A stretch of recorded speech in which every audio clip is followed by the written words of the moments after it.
नाम केड़ो ओबला है तुम मालूम है केडो ओबला है आपू हिना ताई उबली है अरे हिना ताई उबली है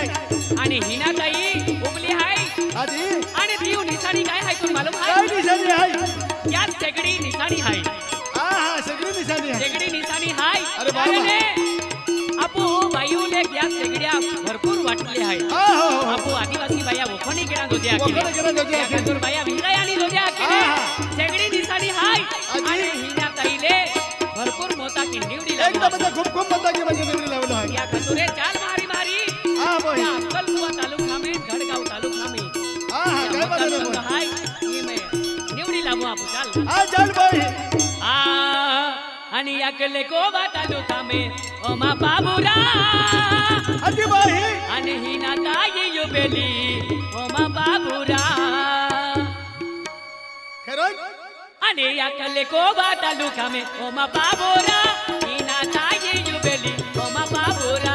अकले कोवा तालुका में ओमा बाबूरा हिना ताई युबेली ओमा बाबूरा कोले कुबा तालुका में मा बहिना हिना ताई युबेली मा बहिना अकले कुबा तालुका में मा बहिना हिना ताई युबेली मा बहिना आणि डळे गावे तालुका में ओमा बाबूरा हिना ताई युबेली ओमा बाबूरा डळे गावे तालुका में ओमा बाबूरा हिना ताई युबेली ओमा बाबूरा थोडे गावे तालुका में मा बहिना हिना ताई युबेली मा बहिना थोडे गावे तालुका में मा बहिना हिना ताई युबेली मा बहिना आणि सगळी निसाडी लाली ओमा बाबूरा ताईले निवडी लावू ओमा बाबूरा सगळी निसाडी लाली ओमा बाबूरा ताईले निवडी लावू ओमा बाबूरा सगळी निसाडी लाली मा बहिना ताईले निवडी लावू मा बहिना सगळी निसाडी लाली मा बहिना ताईले निवडी लावू मा बहिना आणि सगळी निसाडी लाली ओमा बाबूरा ताईले निवडी लावू ओमा बाबूरा सगळी निसाडी लाली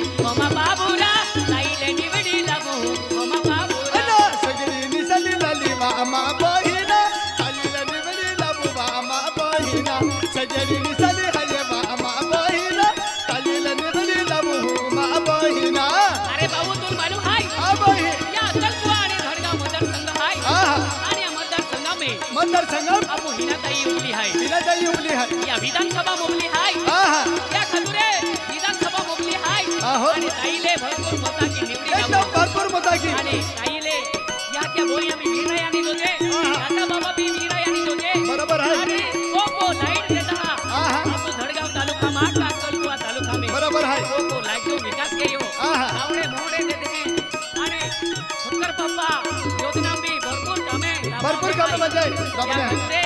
ओ विकास पाठो हिना ताई लाली हिना ताई लाली आहे हिना ताईले आपू खूप खूप मोठी निवडी लावू काय म्हणतो रे बाय आणि धडगाव तालुका ताई आली बाबूरा ताई कदम चाले ओमा बाबूरा धडगाव तालुका ताई आली बाबूरा ताई कदम चाले ओमा बाबूरा धडे गावे तालुका में मा बहिना हिना ताई दोते मा बहिना धडे गावे तालुका में मा बहिना हिना ताई दोते मा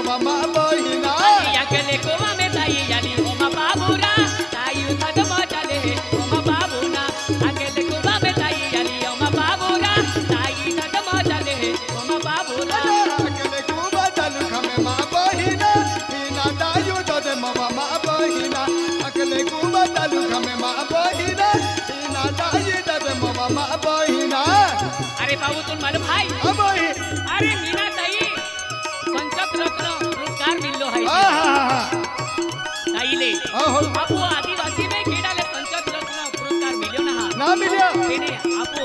मीना ताईल वेनवार्या पंचक रत्न पुरस्कार मिल्लो अरे है बाबा आणि तिवये संसदोमनी आपो हातचा विषय मांडी मांडीने मनी माने आपला विषय आखो विकास चालली आहे विकास चालली आहे. त्यातून मीना ताईले निवडी लागलो आहे बरोबर आहे आणि मीना ताई या बेहे ओमा बाबूरा काला तुम्हे बायली गे मा बाबूरा मीना ताई या बेहे ओमा बाबूरा काला तुम्हे बायला बेहे ओमा बाबूरा हिना ताई जावे मा बहिना गलत पाया लावे जे मा बहिना हिना ताई जावे मा बहिना गलत पाया लावे जे मा बहिना आणि गरीबे लोक खातुरे ओमा